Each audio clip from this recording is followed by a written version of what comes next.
Hi folks, my name is Linda Emmett and welcome to Happiness is an Inside Job. We are the creators of our own reality, we create our own lives. Our mind is our biggest limit and it's our own beliefs, behaviours and habits constantly caught in those cycles that keep us trapped where we are and stand in the way of our own happiness. So throughout this podcast, we're going to take a deep dive into some of those beliefs, habits and patterns, where they show up in your lives and what you can do to change them.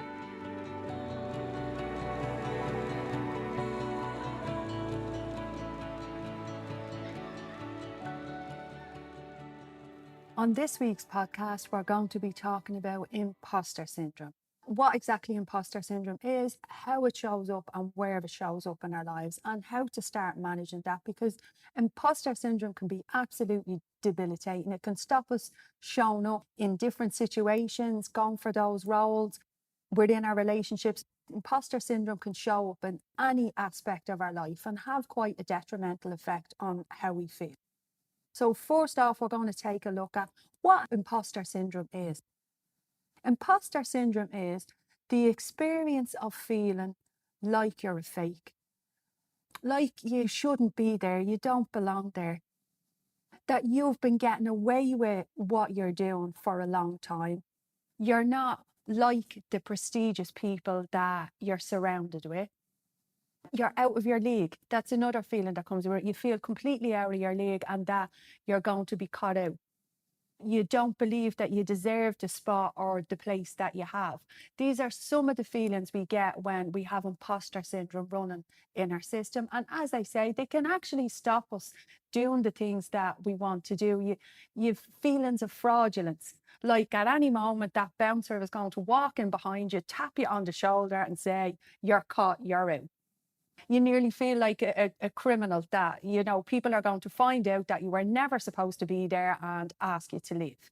You also feel like your ideas, the things you come up with, these brilliant ideas you may have, or the skills you've honed for years are not worthy of attention, that none of your achievements or accomplishments have anything to do with you, and that it was just sheer luck that you got to be where you are, and that any moment, as they say, you're going to get that tap on your shoulder and someone's going to say, "Cut you, you are never supposed to be here, you're a fraud," and out you go. And feeling that fear regularly can be an awful feeling when you're sitting in your office or you're giving a speech or you're sharing your knowledge. To feel like at any moment you're going to be cut out and found out is an awful feeling, and it's not real, it's fear. So looking at where that comes from and how it's shown up in your life and how to shift it is very, very powerful, and how you're going to feel going into those situations within your day and within your broader life. So looking now at some of the things that imposter syndrome, where it shows up in our lives, like 70% of us, 70% guys struggle with imposter syndrome. And because we feel alone in the struggles, because the nature of imposter syndrome is you don't want to be found out, it's something we don't talk about. It's something we don't share. Where does it show up? It can, if you're running a business, it can impact how you market yourself, how you show up on video, the prices you charge. When you're giving a talk to your colleagues or you're attending a meeting or a presentation, it shows up when you have a phenomenal idea that you could possibly want to share, or it's a resolution to a problem.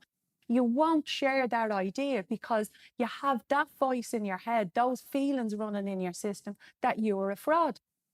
Another thing it shows up in is, as I've mentioned there, we believe that all our achievements and our skills are just sheer luck, when in fact you possibly worked extremely hard to get where you want to be. And partly because you have imposter syndrome running in your system, that's actually driving you to work harder, learn more, hone your skills, be the best that you can be. And all the while, you still have feelings of not feeling good enough, feeling like a fraud. And the root of these feelings come from an underlying feeling of unworthiness. And that usually stems from your childhood.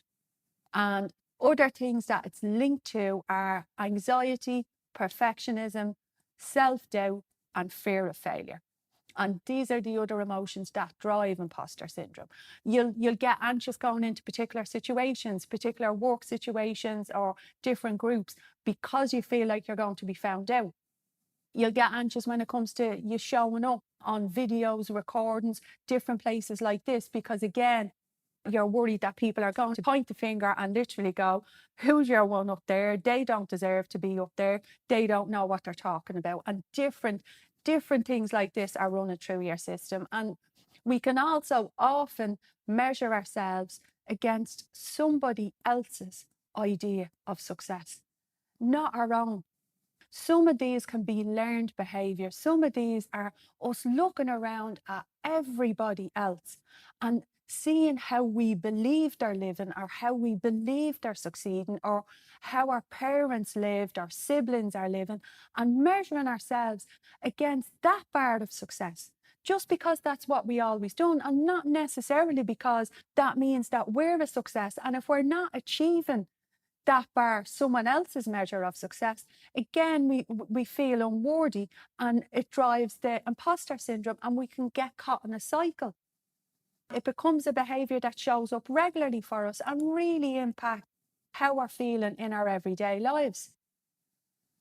Some of the ways it can show up in our everyday lives is we can literally devote life to proving that you're competent. Not really living, feeling the joy, feeling the happiness, being present, just trying to prove against all odds to a very high bar that you are actually competent. Some of the people that struggle with imposter syndrome are extremely high achievers, or working in high stress jobs, or both. Again, believing that if they achieve these things, if they're a high achiever, keep achieving those skills, those academic accomplishments, that'll shake off those feelings of being an imposter. And unfortunately, that's not how it works. Another way it shows up is constantly in work, at home, constantly rechecking or rewriting your own work. And it effectively is causing you huge time delays, because an email that could take 5 minutes for you to actually write, or a proposal you're putting forward that could take you, an invoice you're sending even, that should take you 5-10 minutes, you're wasting huge amount of time rereading, rechecking, pulling yourself up on every single word. And the time delays that causes just re-triggers more stress in your system. And then you're saying to yourself, nobody else struggles like this, nobody else feels like this, nobody else does this, hence driving the cycle of imposter syndrome in your system. Second guessing a lot of what you do. As I gave the example, when you're writing an email, checking every word, does that word sound okay? Should I be saying it that way? When you're having a conversation, reliving the conversation in your head, and giving out to yourself for things you should have said, could have said, but the imposter syndrome is holding you back. Poor decision making. And the reason poor decision making comes in is because you become anxious about making those decisions. Will people then find out that you're not as good as you said you are? You're not as, they're going to find out, they're going to see your flaws, they're going to see you don't deserve that role, or you don't really have those skills. And that stops you making those decisions, and it stops you stepping forward. It shows up as anxiety in your system, because feeling that way a lot of the time drives anxiety. You're looking into situations in the future, and you're putting negative outcomes on them. You're seeing yourself as being found out. People finding out that you're, as they say, you're not who you said you were. People that struggle with imposter syndrome tend to be quite modest and really shun compliments. If you're speaking to someone who's struggling with imposter syndrome and you say, wow, that's really amazing work that you've done there. No, not at all. No, not me. No, not at all. No, and they literally, it's not even, they're modest about comments. They get compliments. They get really embarrassed about taking a compliment, and they don't believe it's true. And when you think of it, it's a double whammy. So even when they are achieving at a high level, and they are getting brilliant work out and meeting those goals and targets, they still don't feel it. They still don't feel that they deserve the thank yous and the well dones, and they believe it's all sheer luck. And what happens then is, because we're feeling negative a lot of the time, we're feeling like we're going to be cut out, we're feeling fearful. This is when we turn to other habits to make us feel better, to push down or avoid those feelings that we get with imposter syndrome. And this is where our emotional eating, or binge drinking, or all the other habits start kicking in, and all of those behaviors, which actually make us feel more out of control rather than less out of control. And again, triggering the imposter syndrome. If people knew this is what I was doing in the background, sitting here munching 5 bars at my desk, or whatever it is, necking a bottle of wine due to me nerves when I went home, or wherever those things are, wherever those other habits and behaviors are that you can then use to move you away, to escape those negative feelings, they only compound the negative feelings in your system and make you feel a little more unworthy and a little more of a fraud. It's looking at the changes that we can make in how to shift out of imposter syndrome and shift out of it permanently. This is what we need to start putting focus on. And these are the habits that we need to train in, because bearing in mind, a lot of our thinking, a lot of our behaviors, and especially even the negative ones, they're trained in habits and patterns. And training in a habit and pattern is repetition, it's learning over time. So to change them and move into more positive ways of thinking and feeling is creating a new habit and pattern, and is really, really simple and very, very possible for us all to do. So now we're going to take a look at some of the things that we can do to build in more positive feelings, more positive habits, and kinder things to be saying to yourself to get rid of that imposter syndrome and see the reality of how amazing you actually are. So now, folks, looking at some of the things that we can do to shake off that beast imposter syndrome that's making us feel like a fraud and that we don't deserve to be where we are or to be living the life that we're living. Because the thing is there, if we're not feeling good about how we're living and what we're doing and all our successes, we'll just keep driving forward and pushing forward and never really appreciating what we've already achieved. So one of the first things to do is, when you feel like an imposter, that people are looking at you or people are going to find out, first off, look at what situation that you're in. Where are you? Who are you surrounded with? What's happening? And what are the thoughts that you're having? What are you thinking about? If you believe that you're an imposter and they're going to find out that you're a fraud, what is it they're going to find out? What is it they're going to say? What is it that you hear? For you, those people are judging you and going to find out that you're a fraud. What are you being fraudulent about? Because the thing is, they're your thoughts. They're not real. The fear isn't real.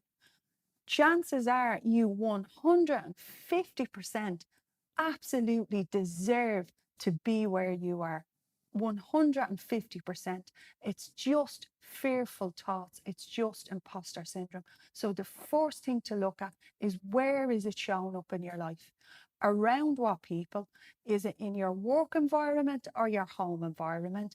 Is it within relationships? And what are those things you're saying?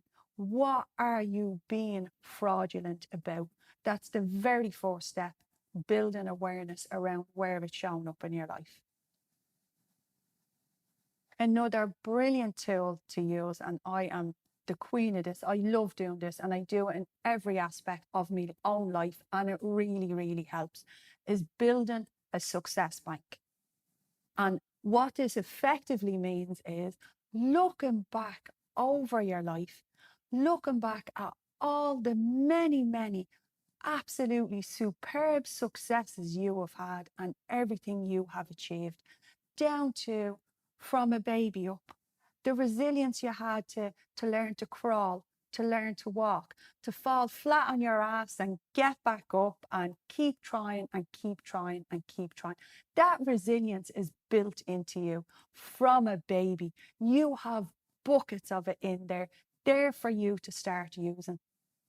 Looking at when you learn to walk, when you learn to read, when you learn to write, what exams you've sat in school, what amazing relationships you've built in your life, the different jobs you've had, the skills you've learned, the children you've had, all of these things are massive successes to get you where you are today and show you that you deserve to be exactly where you are. So building a success bank that you have there when you're feeling those fraudulent feelings or those imposter syndrome feelings, that you can pull on your own success bank and remind yourself these are just thoughts. They're a pattern that you're caught in due to feelings of unworthiness or fear of failure that runs in all our systems to a level until we start shifting it out and training in new habits. So looking at all of those successes and having them built in to remind yourself regularly of everything that you've achieved. Another great tool is collecting and revisiting positive feedback. Throughout your life, throughout your career, within your relationships, friendships, all that, you do have people telling you, be it a thank you or reviews or someone just coming up and going, thanks so much for everything that you've done. I really appreciate it. Your work or your help or your support was absolutely fantastic. Remembering those things and having that built up, and if it's in writing, if it's reviews, if it's emails, different things like that, again building that up as part of your success bank.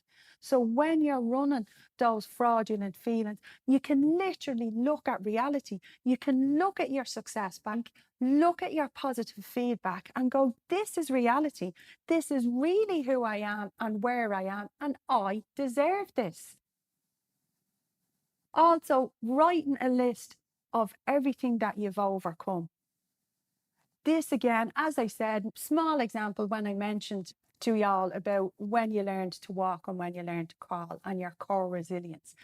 Looking back at everything you've overcome also proves to you how resilient you are when you're faced with adversity, when you're faced with suffering, or when you're faced with loss or financial woe or whatever it is, looking at everything you've overcome, because you're guaranteed that in your past, something you've overcome is actually much bigger than the challenge that you're faced in front of you.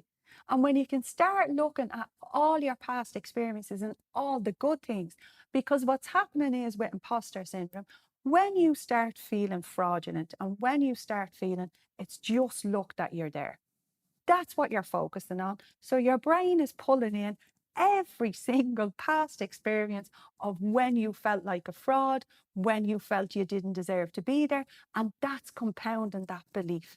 So to shift you from that space, it's having that amazing success bank, having that positive feedback, having that list of everything you've overcome and achieved already to challenge those thoughts and challenge that imposter syndrome and start just shifting your focus to all your successes.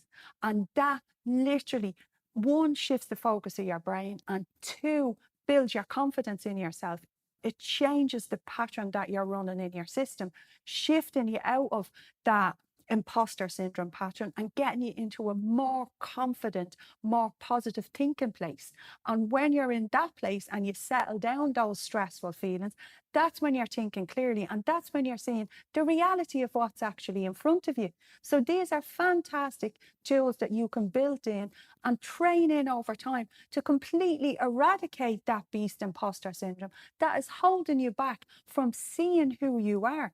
Who you are lies underneath those patterns and behaviors. That's who you truly are, and all your successes build on that and compound that in for you.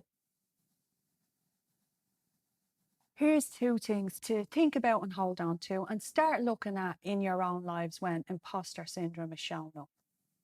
First off, who is it you believe is judging you? You're guaranteed, if you look closely enough, that's yourself. That's your own inner judge running in your head, telling you that you're a fraud, that you don't deserve to be there, that people are going to find out, you're going to be caught out, you're going to be arrested and banged up abroad, or whatever those fears are. It's looking at who is your judge. 99% of the time, it's you. So it's working on why you're judging you. And the second piece to hold on to and start working on, and bear in mind in every single thing that we do, including when imposter syndrome shows up, is that fear is not real. Most of the fears that we're feeling in the moment are not reality. They're fears we're pulling from past experiences because of what we've learned. And this is a bit askew example, but I was just talking about this earlier. It's like you open your front door and you see two men standing at your front door in suits. Automatically, we say to ourselves, oh, they're selling something, or they're going to preach about religion, or they're going to take up 40 minutes of my time. Then two men in suits could be standing there to tell you you've won the lottery, but you'll be turning around and going, yeah, but what do you want? How much of my time is this going to take up? Because we are pulling constantly from past experiences. And that's where a lot of our fear comes from. So in the moment, stopping yourself and asking yourself, what is it I'm afraid of here? And looking at what's the reality of what can happen. If someone comes over and taps you on the shoulder, which again is not real, what is it they can say? And looking again, trying again to stay in your own lane. Nobody else is living your life, has had the experiences you've had, or is you. You are absolutely unique as who you are. So looking at other people and looking at pictures of how they're living or how they're succeeding, that is one, not you. And two, you do not know what's going on in the background, how they're really feeling, how they're really living. And as I've said, 74% of us actually struggle with imposter syndrome. So chances are, if you actually had the conversation, they're feeling very, very similar to how you're feeling. It's just possible it's shown up with them in different behaviours. So if I was to say to you two things to take away from this particular podcast, one, look at who's judging you. You're guaranteed it's you. Two, your fears aren't real. In the moment, stop yourself and ask the question, what is it I'm afraid of? And you're guaranteed that's not the reality of where you are now or who you are now. It's just old feelings that are driving old patterns and behaviours running in the background. And the sooner you start working on them and creating that beautiful success bank and looking at everything you've overcome, everything you've really achieved, that's when you start shifting your mind to new patterns and behaviours that serve you and allow you to feel the things you deserve to be feeling.